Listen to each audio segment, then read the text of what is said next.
Good afternoon, dear students. This is Pankaj back to you to teach you yet another topic of grammar. And today we're going to discuss pronouns. As you already know, pronouns are the words used in place of nouns. Pronouns are the words used in place of nouns. Pretty simple. And something that should be taught to a child and not to the students of your standard. But then we will get into the depths, don't worry. Wait a minute. So pronouns used in place of nouns. Pronouns are used in place of nouns.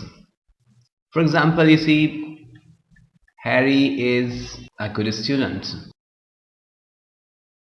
Now, Harry is a good student. Harry studies hard. Harry scores the best all the time. Harry is brilliant. Harry participates in extracurricular activities. If I repeat his name, it sounds so awkward. So in order to avoid that awkward repetition of the noun, we use the pronoun. Did you get me? In order to avoid the awkward repetition of noun, we use the pronoun. For example, Harry is a good student and now he studies hard. He studies hard. I don't want to repeat the word Harry because that sounds so awkward. And so I'll be now every time I talk about Harry now in this paragraph, I'll be using he. Harry is a good student. He studies hard. He scores the best in the class. He takes part in extracurricular activities. He does this. He does that. He brushes his teeth every day. He takes a bath every day. He's a good boy. Like that. So, but I'm using the word he, and he is being used in place of noun, Harry. So he is the pronoun. And I do hope that you have understood it. Now, let's talk about the kinds of pronouns. How many of them are there? We'll be explaining, in fact, I'll be explaining to you those one by one. Okay? So, here the first one is called personal pronouns. Personal pronouns. What happens in the personal pronouns? Personal, as the name suggests, they are personal pronouns. They refer to persons. They stand for persons. Clear? For example, he, you, we, they, all of them refer to persons. They're used in place of nouns, ain't they? So, personal pronouns are further divided into three parts or three kinds, and they're called like this, the first person, the second person, the third person. And now you do know what is the first person and the second person and the third person. The first person is what? The speaker, of course, which are I or we. Clear? The second person is what? The one who hears or listens. The listener, which is you. Now, the third person, the one who is being talked about. The one or the ones who is or are being talked about, which are he, she, it, they, John, Joel, etc.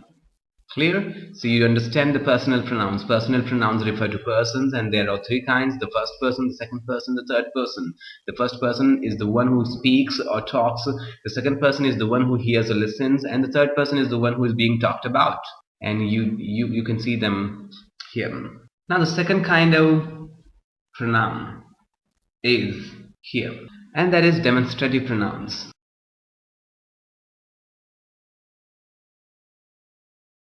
Demonstrative. As the name suggests, they demonstrate something. Demonstrative pronouns that demonstrate something. For example, if I say this is a pen. Now, the word this is a pronoun and it is demonstrating the pen. Clear? So this is a demonstrative pronoun here. In the same way, that is a pen.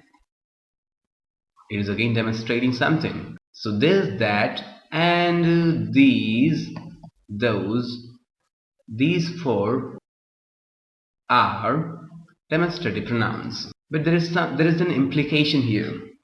Let me explain that to you. If I say this is my pen, Now, this is a pronoun, demonstrative pronoun.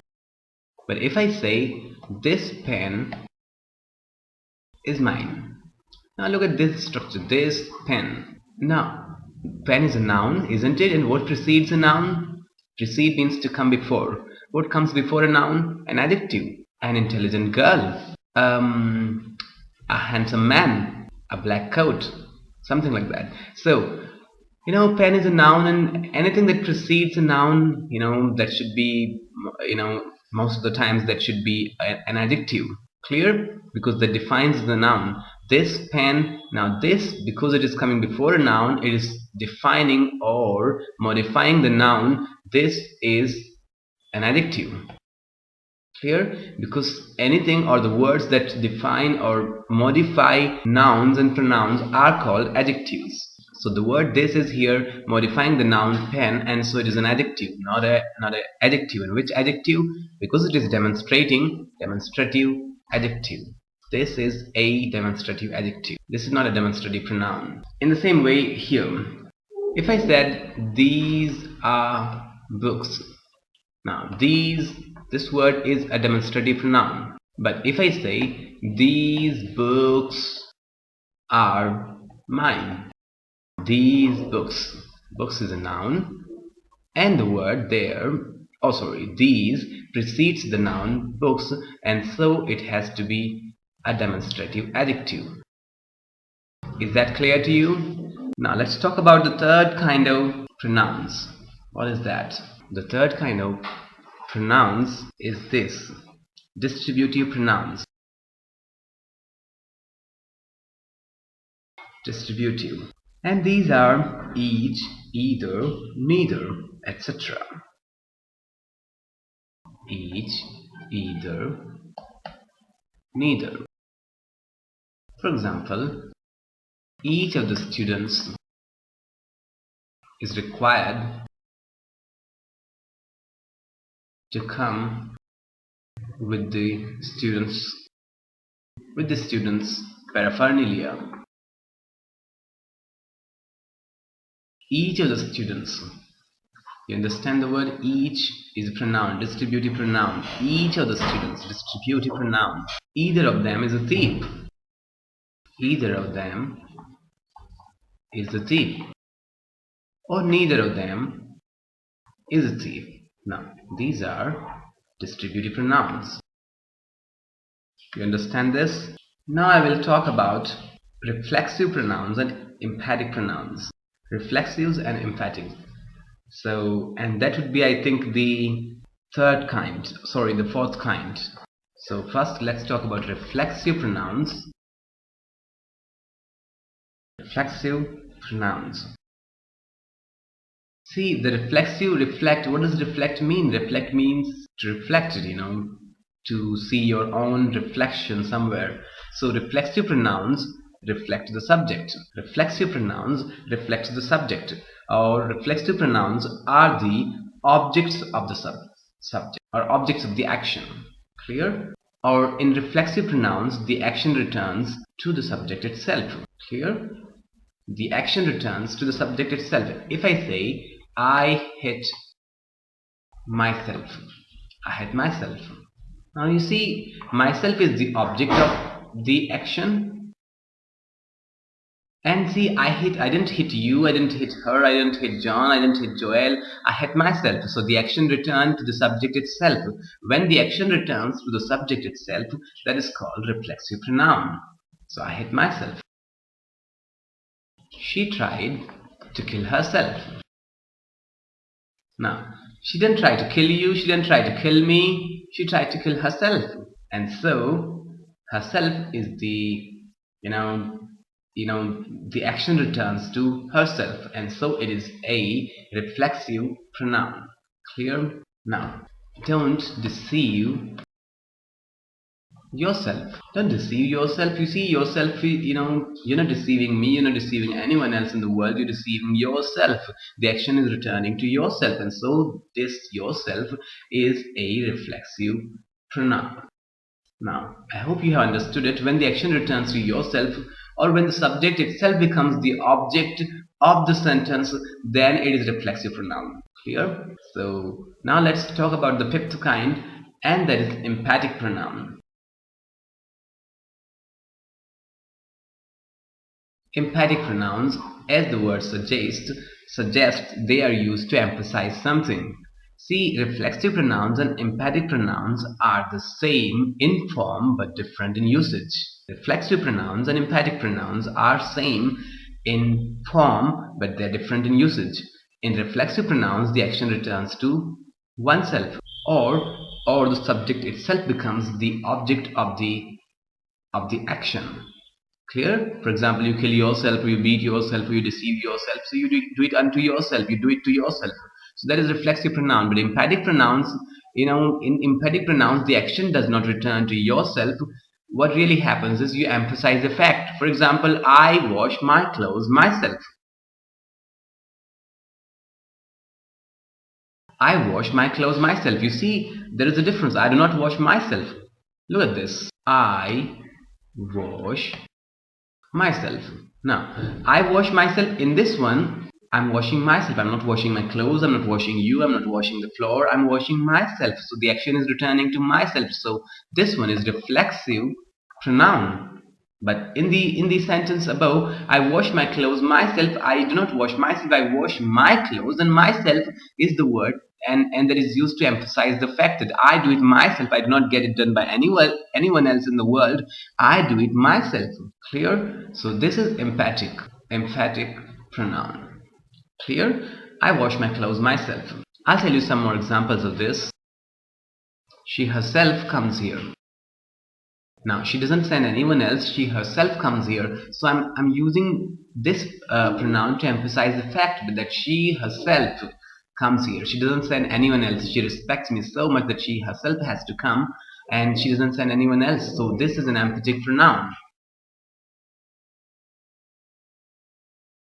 John himself called me.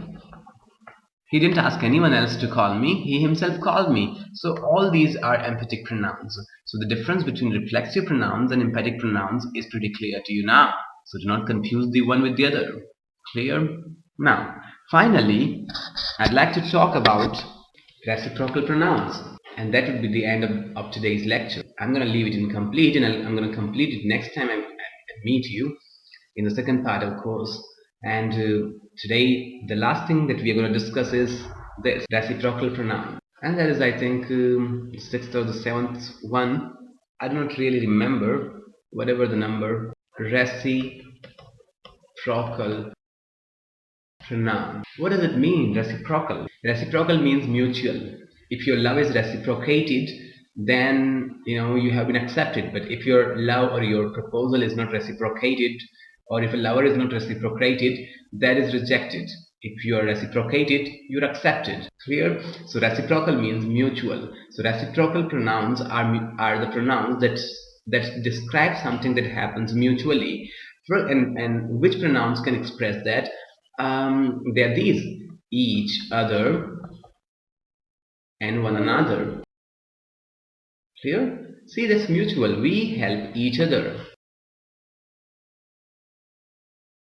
You guys help one another, like that. So reciprocal pronouns are each other and one another. There was a time when each other was used only between two people, and one another was used only with more than two. And if somebody confused one with another, then the marks would be deducted. But now, in modern English, the distinction between each other and one another has died out. That's gone. Now you can use one another for two, and you can use each other for more than two, no problem. Like we are five people and we help each other. Clear? And we're just two brothers and I say, hey, we help one another, no problem. So you understand this? That is in the past. Now in modern English, the distinction has disappeared, and they can be used interchangeably. So we help each other, you guys deceive one another. And here I may be talking about just two people, not more than two people. You guys deceive one another. We love each other. So whatever happens mutually, there is reciprocal. So each other, one another, they suggest something that happens mutually, and that's why they're called mutual or mutual. I'm calling, but the real formal name is reciprocal. That's why they're called reciprocal pronouns. And I hope this much is clear to you.